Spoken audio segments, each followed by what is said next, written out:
There is something magical about the connection between mother and daughter. It's not just that she actually comes from your own body, but that she too is a female. It's like she's a continuation of you. I believe that this relationship is a force of nature that is fueled by your love for her. It powers our maternal instincts and our fertility and transfers the sacred power of our monthly cycles to our daughters and they to their daughters. And from this continuum comes all of humanity in a never-ending Fibonacci spiral. But what happens when this sequence is disturbed?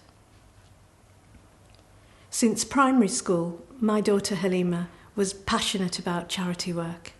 Whenever there was an earthquake somewhere in the world, the next day she would be baking cupcakes to sell them at school to raise money for the cause. She subscribed to UNICEF and had certificates from charities like the Red Cross. I worked in the charity sector too, and together we made a pact that after Halimah graduated from university, that the two of us would establish our own charity and ethical business. When Halimah was 13, I travelled to Pakistan with my father to visit my sick aunt. And while I was there, I made a plan with my cousin in Karachi to establish a charity in an empty property that he owned to help local street children and orphans. And when I got back and told Halimah, she insisted that the charity should have her name associated with it because she said, "You know, that's what I want to do when I grow up, Mum." So the two of us went down to the local Lloyd's TSB bank and we opened an account called the Halimah Trust. As it transpired, the Pakistan project didn't go ahead at the time because of red tape and politics over there, but our account was set up, ready for when we were ready. 6 years later, Halimah, now 19, secured her place to do her dream course of international relations, specialising in third world development at Nottingham Trent University. It was the 26th of November 2007, just 6 weeks into her course, when Halimah was abducted and murdered. Like any parent, if I ever heard a tragic story involving someone's child, I would think that if that ever happened to me, it would finish me. But as it turned out, this test actually gave me such clarity and resilience and strength as I never thought was possible. It made me fearless, perhaps because after facing my worst fear, what else could possibly scare me, right? The most difficult part that will resonate with anyone who has lost someone was that the love that I would have expressed to Halimah by laughing with her and hugging her and talking to her now had nowhere to go. Had I suppressed it, kept it within me, I think it would have corroded my insides. It needed to be externalized. I felt that I couldn't just feel love because that was simply too painful. I needed to do love. At first I just went into autopilot, making sure that everyone else was okay, a bit like being in work crisis management mode. After all, if I lost the plot, what on earth would happen to my son and my husband and our parents? I didn't actually let go of my feelings and let my emotions pour out until many weeks later, in fact. Then I went through a kind of a reawakening phase where I felt that I needed to fulfill that promise that I made to Halimah, and all I could think about was doing her work and the work that we were going to do together. Within a few weeks, we had established a charity in Halimah's name. Remember the account that we opened? It was called the Halimah Trust. And 3 years later, we'd built a school for 400 orphaned and needy girls in Pakistan. It was on my way back from Pakistan in April 2011, having inaugurated the Halimah School of Excellence. I was sitting in the airport lounge in Lahore and thinking about the fact that I needed to go back to work. I hadn't earned anything for 3 years. I knew I'd never work for anyone again, and whatever I did, it needed to connect with the charity, so I would keep that connection going with Halimah. Sitting there in the lounge, I picked up a magazine, a Time magazine, I think it was, and it opened straight onto this page, this article describing women in the Zatari Syrian refugee camp and how they had to tear strips off the bottom of their clothes to fold up into makeshift sanitary pads, and all the other horrific things that they suffered, and how their kind of womanhood was used against them like a weapon of war. At that moment, I saw myself giving pads to these women. I actually saw mine and Halimah's shared purpose in that vision. That was the birth of the Gift Wellness social enterprise.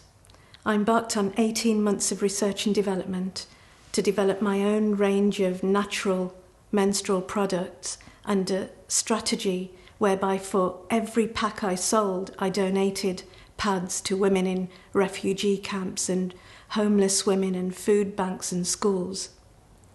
My first container of stock arrived in January 2013, and the first thing I did before selling a single pack was that I called up a local charity who I'd heard was taking a container of aid to the Zatari Syrian refugee camp, the same one that I'd read about 18 months before. And I called them up and I asked them to come and collect a number of pallets of my stock to take with them. To my surprise, the guy on the phone said, "Oh, sister, actually this container is getting filled up with like really important things like food and clothing and medicine. You know, maybe we'll take some of your stuff next time." I asked him where he was, and I drove down there and I sat him down and I asked him to imagine if his mother, his sister, his daughter, his wife were displaced and living as refugees. And no matter what happened, no matter what else was going on, they were going to get their periods. Well, you can imagine, the woman in the headscarf just said the P word. I said, look, the point is that these women that you're taking aid to in the refugee camps are also someone's mother, someone's daughter, someone's sister. He started to cry and he said, gosh, I can't believe that we'd missed such an important part of emergency aid. Needless to say, he sent a truck to my warehouse and filled it with as much product as they could fit in there. And ever since, he's been taking pads to women in crisis in various refugee camps around the world. So I ran my business like this for a few years. The business grew alongside the charity work. Then in 2018, at the time of those all those viral women's rights campaigns like the #MeToo campaign, and there was that report by Plan International about period poverty in schools, I started to get approached by my customers and friends who wanted to actually get involved in this period poverty work that we were doing. This led us to establish the Gift Wellness Foundation, a registered charity with the sole purpose of eliminating period poverty. And this was my journey for 7 or 8 years, during which time we donated over 6 million menstrual products to women in crisis.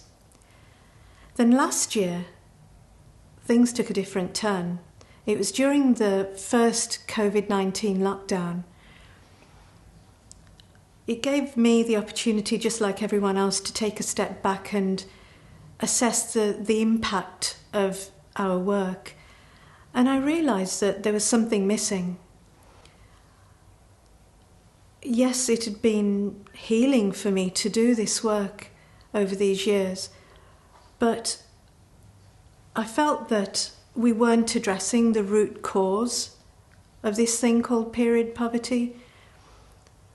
I felt that we hadn't created actual change. We were just reacting. And especially during the pandemic, things seemed to be getting much, much worse.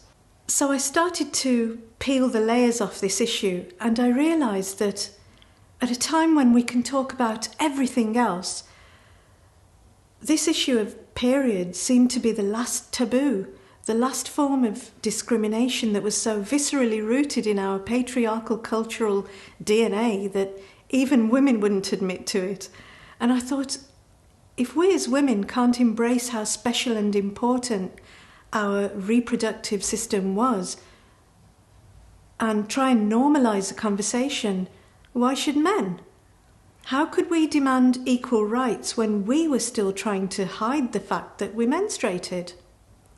And the more layers I peeled off, the more convinced I was that the rights of women to free menstrual products and to be respected for the fact that they were the ones that carried the responsibility for the reproductive process was one of the most important human rights issues of our time. And I realised that virtually every systemic institution, be it school or the workplace or the army, were built around the natural functionality of men. So I thought, so what if, rather than women having to fit into a system that's designed for men, the working structure synchronized around the natural cycles of women's bodies? And from my research, I found only one organisation, female-led of course, called Coexist, that actually implemented successfully a period policy and a period-friendly workplace. So I thought, right, what we need to do is to inject this kind of thinking into the bloodstream of every organisation. And it's not like it couldn't happen. Didn't that one conversation I had with that charity worker change his mind forever? And believe it or not, I've had my whole family, yes, a traditional Muslim family, complete with long-bearded uncles and teenage nephews and nieces and aunties in headscarves, side by side in my warehouse, labelling and packing menstrual products to send off for charity. So I started sort of questioning myself. With 3 sisters, why was it so difficult, so hush-hush, to talk about periods in our house while we were growing up?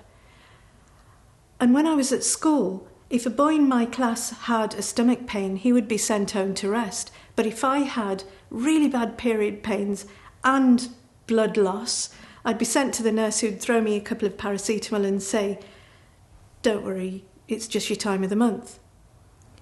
And I remembered being at work and having really bad cramps one day and really not feeling well and making an excuse, actually lying to my boss about why I couldn't deliver a particular presentation, and then walking away thinking, why did I have to lie about that? I wasn't doing anything wrong.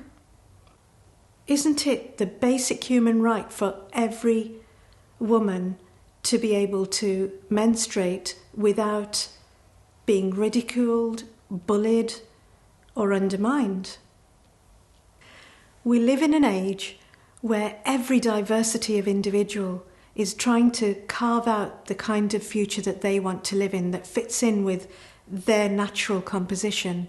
So now is the time for women to create the kind of future that they want to live in. It's time for us, across every sector of society, to embrace the menstrual cycle and go with the flow of our periods, at home, at school, and at work, with a respect and understanding of the hormonal changes and the stages that our bodies go through, and the knowledge that this apparent weakness is actually one of the most miraculous and precious gifts in the universe.